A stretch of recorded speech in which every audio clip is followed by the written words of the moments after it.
राधे राधे। श्रद्धा आपके सामने श्रीमद्भागवते यथारूप अध्याय 18 संन्यास की सिद्धि श्लोक क्रमांक 71 लेकर प्रस्तुत हुआ हूँ।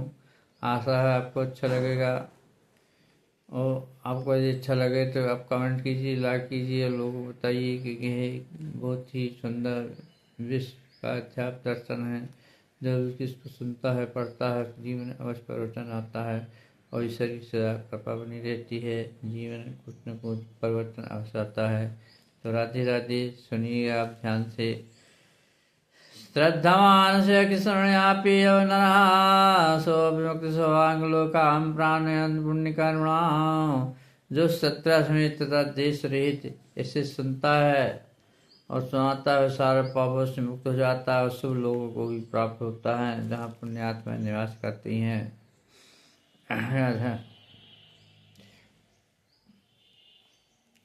अध्यात्म 66 श्लोक में भगवान ने कहा है कि जो लोग भगवान से द्वेष रखते हैं उन्हें गीता नहीं सुनना चाहिए। भगवद गीता केवल भक्तों के लिए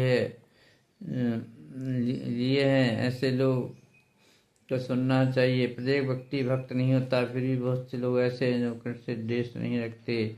उन्हें कृष्ण पर परिवेशन पर श्रद्धा रहती है। यदि ऐसे भगवान के बारे में प्राणिक भक्त के सुनते हैं तो अपने पापों से तुरंत मुक्त हो जाते हैं।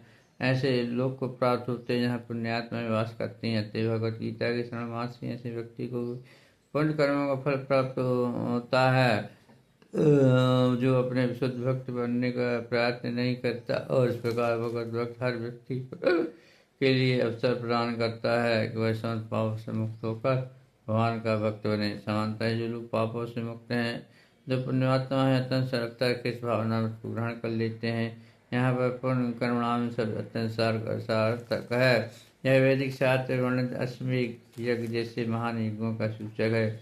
जो भक्ति कार्य करने वाले पुण्यात्मा हैं किंतु शुद्ध नहीं होते, ये ध्रुव लोक को प्राप्त होते हैं जहाँ ध्रुव महाराज की अध्यक्षता है। भगवान के महान भक्त हैं, उनका अपना विशेष लोक जो ध्रुव तारा या ध्रुव लोक कहलाता है। कैश्चिदक्षतं वातं तैकाग्रेण चेतसा कचिदज्ञान सम्मोहं प्रयते धनंजया।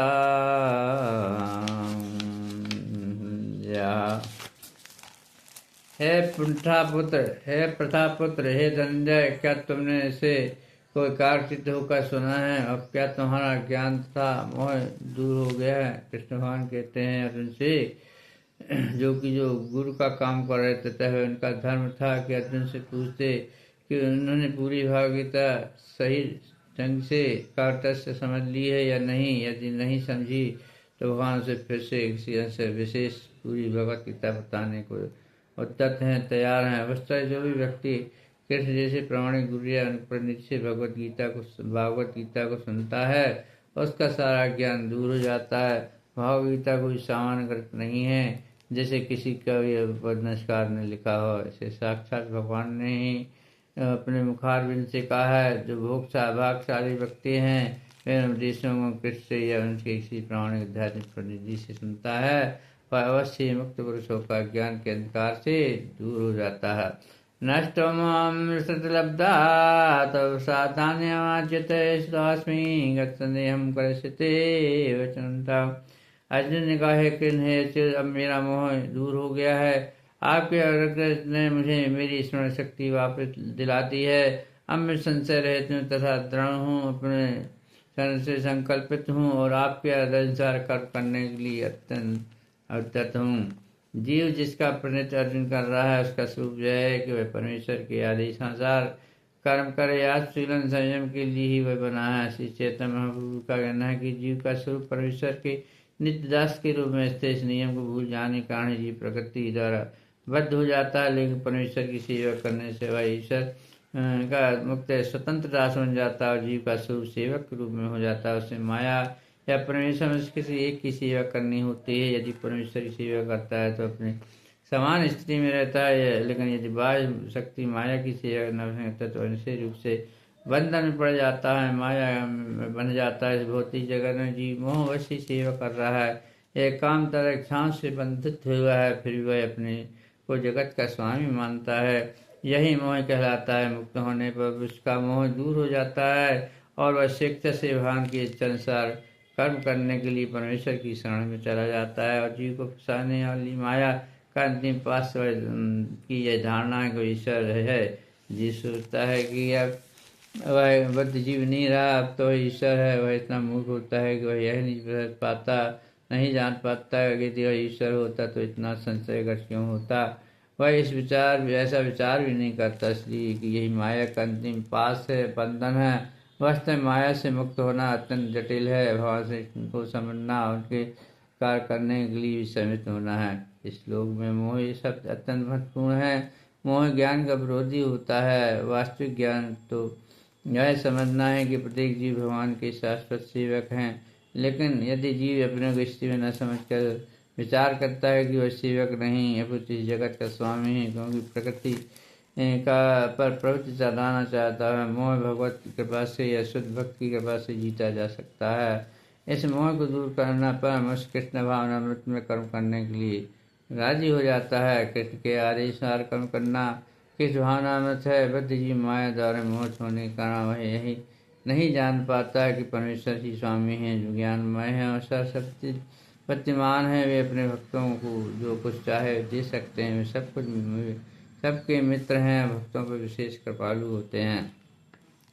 ये प्रगति तथा समझ जीवों के अधीक्षक होते हैं, अच्छे काल के नियंत्रक हैं, समझ ईश्वर में शक्तियों से पूर्ण है। भगवान भक्त को समर्पण भी कर सकते हैं। जो उन्हें नहीं जानता वह मोह में वह भक्त नहीं बल्कि माया का सेवक बन जाता है। लेकिन अर्जुन भगवान से भागवत गीता सुनकर सोच मोह से मुक्त हो जाता है। वह समझ गया कि कृष्ण केवल एक मूर्ति नहीं बल्कि भगवान है और वह कृष्ण का वास्तव से संबंध है।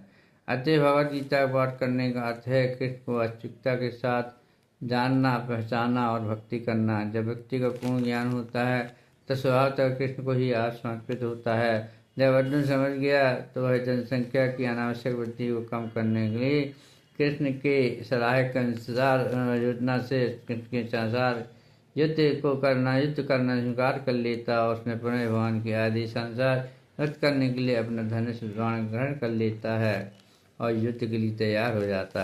एतम वासुदेव पात च महात्मनः समाज में नष्टम रोषणम।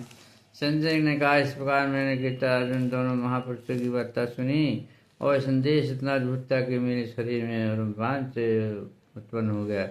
तात्पर्य यह, भगवत गीता के प्रारंभ में धृतराष्ट्र ने अपने मंत्री संजय से पूछा कि कुरुक्षेत्र के युद्धस्थल में क्या हो रहा है। गुरु वासुदेव की कृपा से संजय कहते हैं सारी घटना स्मृत हुई थी। इस प्रकार उसने युद्धस्थल के विषय की वस्तु कह सुनाई थी। यह वार्ता आश्चर्यप्रद थी, क्योंकि उसके पूर्व दो महापुरुषों के भी ऐसी महत्वपूर्ण वार्ता कभी नहीं हुई थी और न वो इसमें पुनः हो गई। ये वार्ता इसलिए आश्चर्यप्रद थी क्योंकि भगवान भी अपनी शक्तियों के विषय में जीव अर्जुन से वर्णन कर रहे थे, जो परम भगवत भक्त था। यदि हम कृष्ण को समझने के लिए अर्जुन का अनुसरण करें तो हमारा जीवन सुखी तरह सफल हो जाए। सज्जन ने इसका अनुभव किया और जैसे जैसे उसकी समझ में आता गया उसने यह वार्ता धृतराष्ट्र कह सुनाई। अब यह निष्कर्ष निकलता है, जहाँ जहाँ कृष्ण है तहाँ तहाँ अर्जुन है और यही विजय का प्रतीक होता है। व्यास प्रसादाक्षत्वान्ने तद्गुह्यमहं परं योगम कृष्णात् साक्षात्कारं स्वयं। व्यास की कृपा से मैंने परम गुही बातें साक्षात योगेश्वर कृष्ण के मुख से अर्जुन के प्रति कही जाती हुई सुनी। तात्पर्य, व्यास संजय के गुरु थे और संजय स्वीकार करते हैं कि व्यास की कृपा से वे भगवान को समझ सके, जान सके, पहचान सके। इसका अर्थ हुआ गुरु के माध्यम से कृष्ण को समझना चाहिए, प्रत्यक्ष रूप से नहीं। गुरु स्वच्छ माध्यम है, यद्यपि अनुभव फिर भी प्रत्यक्ष ही होता है। गुरु परंपरा का यही रहस्य है। जब गुरु प्रामाणिक हो तो भागवत गीता का प्रत्यक्ष श्रवण किया जा सकता है। जैसा कि अर्जुन ने ज्ञान सार भर में नहीं योगी है लेकिन कृष्ण योगीश्वर हैं, उन्हें भागवत गीता में स्पष्ट उपदेश दिया है कि मेरी शरण में आओ। जो ऐसा करता है सर्वोच्च योगी। छठे अध्याय के अंतिम श्लोक में इसकी पुष्टि। योग नामनम आप सर्वेषाम। नारद कृष्ण के शिष्य हैं, व्यास के गुरु हैं, तो व्यास अर्जुन की समान प्रामाणिक है, क्योंकि वे गुरु परंपरा में आते हैं और संजय व्यास देव के शिष्य हैं। अतः व्यास की कृपा से संजय की इंद्रियां विफल हो गई अर्थात पवित्र हो गईं और कृष्ण का साक्षात दर्शन कर सके, उनकी वार्ता सुन सके। जो व्यक्ति कृष्ण का प्रत्यक्ष श्रवण करता है वह कोई ज्ञान को समझ सकता है और वह गुरु परंपरा में नहीं होता तो वह कृष्ण की वार्ता भी नहीं सुन सकता था। अतः इसका ज्ञान शरीर अधूरा रहता है, विशेषता जहाँ तक भगवत गीता की समझने का प्रश्न है। भागवत गीता में योग की समझ पद्धतियों का, कर्म योग, ज्ञान योग, भाई का विस्तार से वर्णन हुआ। कृष्ण इन समस्त योगों के स्वामी हैं, लेकिन समझ लेना चाहिए कि जिस तरह एक अर्जुन कृष्ण को प्रत्यक्ष समझने के लिए भागशाली था, उसी को व्यास देव की कृपा से संजय भी श्री कृष्ण को साक्षात सुनने में समर्थ हो सका। वास्तवतः कृष्ण में प्रत्यक्ष सुनने एवं व्यास जैसे गुरु के माध्यम से प्रत्यक्ष सुनने में बहुत अंतर है नहीं है। गुरु भी व्यास जी का प्रतिनिधि होते हैं। अतः वैदिक पद्धति अनुसार अपने गुरु के जन्म देश पर शिष्य व्यास पूजा उत्सव मचाते हैं।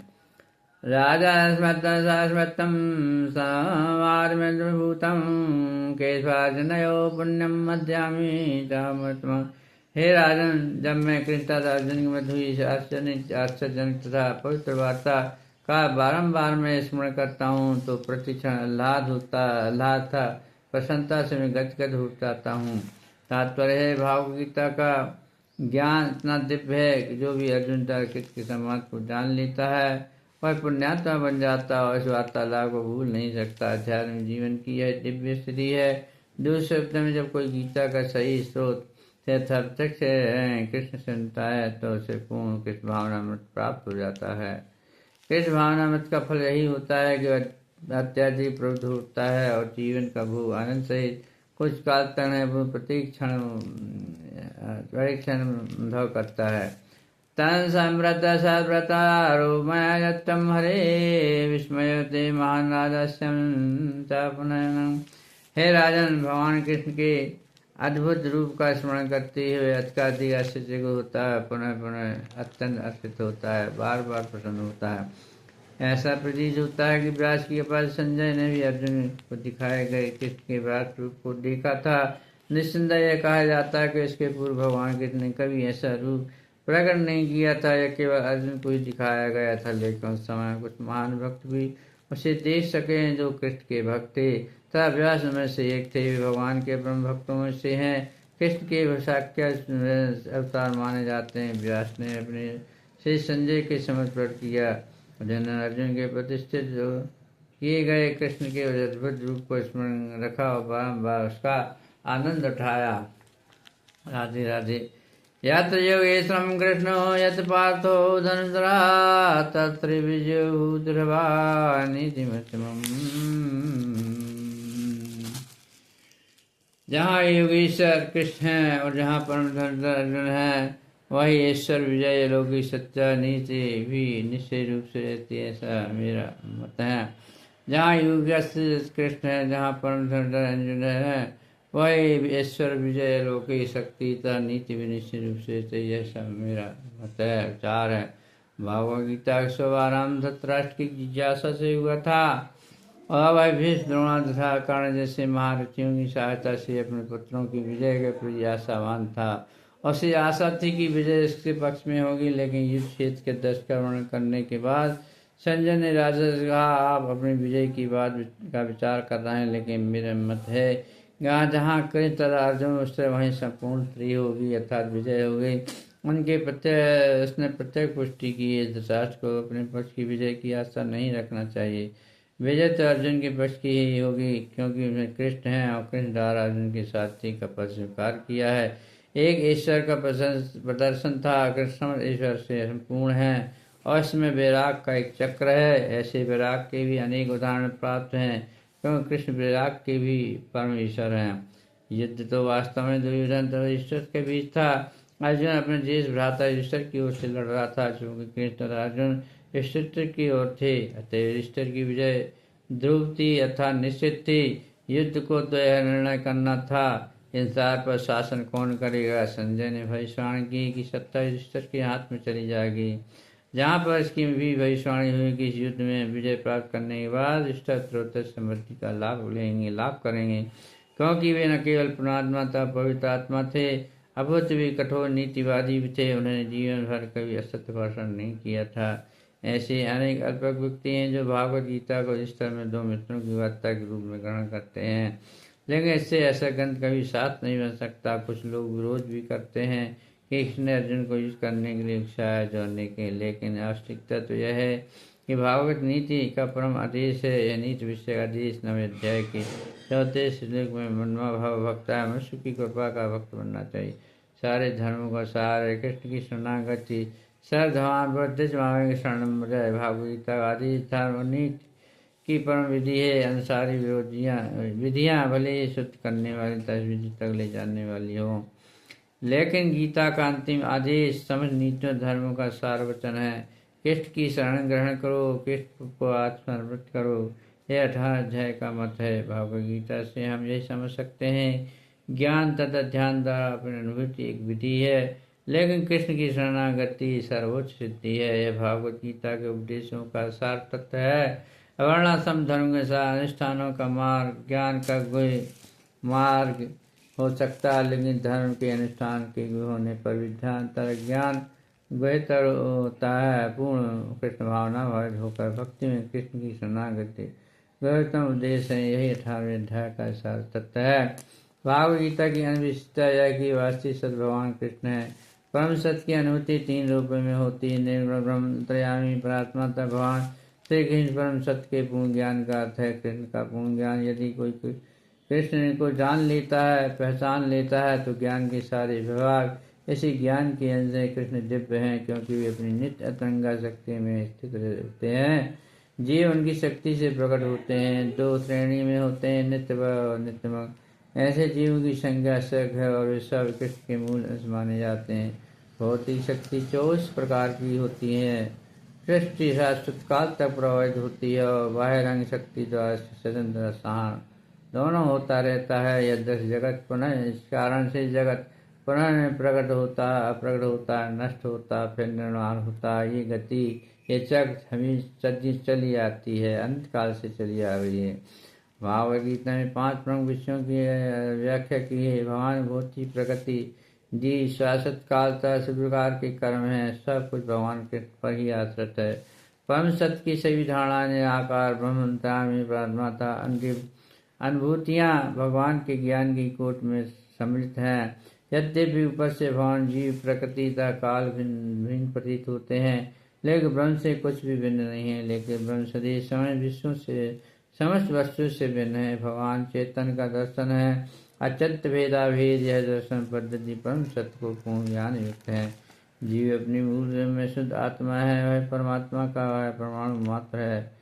इस प्रकार भगवान कृष्ण की महसूस से दी जा सकती है। जीवों की सूर्य प्रकाश से चूंकि सारे जीव कृष्ण की तटस्थ शक्ति हैं, अतः उनका संसर्ग भौतिक शक्ति अपरा आध्यात्मिक शक्ति परा से होता। दूसरे शब्दों में जीव भगवान की 2 शक्तियों में स्थित है और चूंकि उसका संबंध भगवान की पार शक्ति से है, अतः इसमें किंचित स्वतंत्रता रहती है। स्वतंत्रता के योग से सदप्रयोग से कृष्ण का प्रक्षर आदेश के अंतर्गत आता है। इस प्रकार अपनी शक्ति को अपनी समझ इस प्रकार भागवत गीता के 18वें अध्याय का उपसंहार जी का भक्तिदान पूर्ण हुआ है।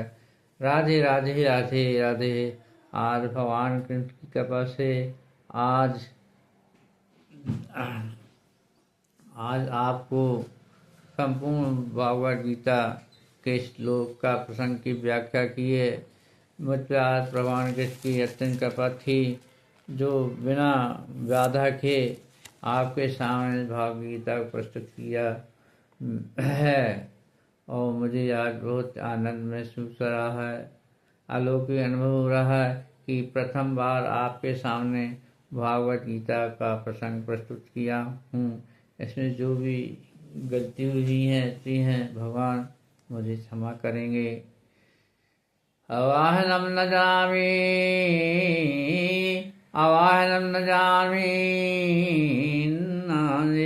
सर्जनम भुजान तेवं संहितां परमेश्वरं मंत्रहीनं भक्तिहीनं क्रियाहीनं सुरेशं यस्य पूतं महादेव परमं तदस्तु। राधे राधे राधे राधे राधे राधे। आओ बसाए मन मंदिर में झांकी राधे श्याम की। आओ बसाए मन मंदिर में झांकी राधे श्याम की। जिस मन में श्याम नहीं काया किस काम की। श्याम को पाना है गोपाल को पाना है मन मंदिर को निर्मल करते जाना है। ऐसा जन्म पाओगे ऐसा जन्म पाओगे कर लो राम भजन कृष्ण भजन राधा भजन। जो सुख पाना है शरण ले लो राधे श्याम की। श्याम शाम जपने से जीवन सफल हो जाएगा।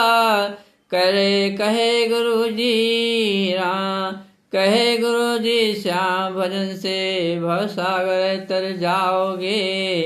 मिट्टी में मिल जाएगी एक दिन ये नश्वर काया। सभी जानते हैं इस जग को छोड़ के अकेले जाना है। 2 दिन की इस दुनिया में सबका कहाँ ठिकाना है। प्रेम से हो छान के पी लो बूटी राधे श्याम की राधे श्याम की राधे श्याम की राधे श्याम की राधे श्याम की राधे श्याम की सीताराम की सीताराम की राधे श्याम की राधे श्याम की सीताराम की सीताराम की राधे श्याम की राधे श्याम।